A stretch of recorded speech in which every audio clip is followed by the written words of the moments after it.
बोलो शेरा वाली मैया की जय, सांचे दरबार की जय। आप सबको मेरा राधे राधे।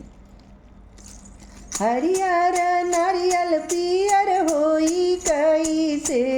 अरे हरियर नारियल पियर होई कैसे, मैया बैठल बाड़ी पर्वत पर दर्शन होई कैसे, मैया बैठल बाड़ी पर्वत पर दर्शन होई कैसे, मनवा करेला माई के चरण पखरीती, मनवा करेला माई के चरण पखरीती, चरण पखरीती हो चरण पखरीती, ऊंचे पहाड़ हम चढ़ी कैसे, अरे ऊंचे पहाड़ हम चढ़ी कैसे, अपना मन के लालसवा पुराई कैसे, अपना मन के लालसवा पुराई कैसे, हरियर नारियल पियर होई कैसे, अरे हरियर नारियल पियर होई कैसे, मैया बैठल बाड़ी पर्वत पर दर्शन होई कैसे, मैया बैठल बाड़ी पर्वत पर दर्शन होई कैसे, मनवा करेला माई के सिंगार हम करीती, मनवा करेला माई के सिंगार हम करीती, श्रृंगार हम करीती, श्रृंगार हम करीती, ऊंचे पहाड़ हम चढ़ी कैसे, अरे ऊंचे पहाड़ हम चढ़ी कैसे, अपना मन के लालसवा पुराई कैसे, अपना मन के लालसवा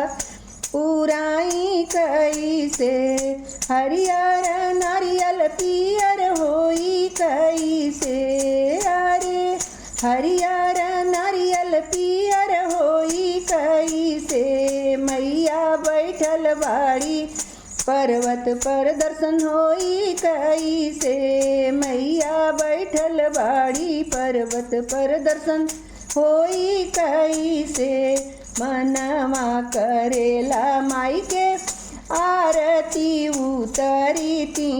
मनवा करेला माई के आरती उतरीती, आरती उतरीती हो आरती उतरीती, ऊंचे पहाड़ हम चढ़ी कैसे, अरे ऊंचे पहाड़ हम चढ़ी कैसे, अपना मन के लालसवा पुराई कैसे, अपना मन के लालसवा पुराई कैसे, हरियर नारियल पियर होई कैसे, अरे हरियर नारियल पियर होई कैसे, मैया बैठल बाड़ी पर्वत पर दर्शन होई कैसे, मैया बैठल बाड़ी पर्वत पर दर्शन होई कैसे, मनवा करेला माई के भोगवा लगईती, मनवा करेला माई के भोगवा लगईती, भोगवा लगईती हो भोगवा लगईती, ऊंचे पहाड़ हम चढ़ी कैसे, अरे ऊंचे पहाड़ हम चढ़ी कैसे, अपना मन के लालसवा पुराई कैसे,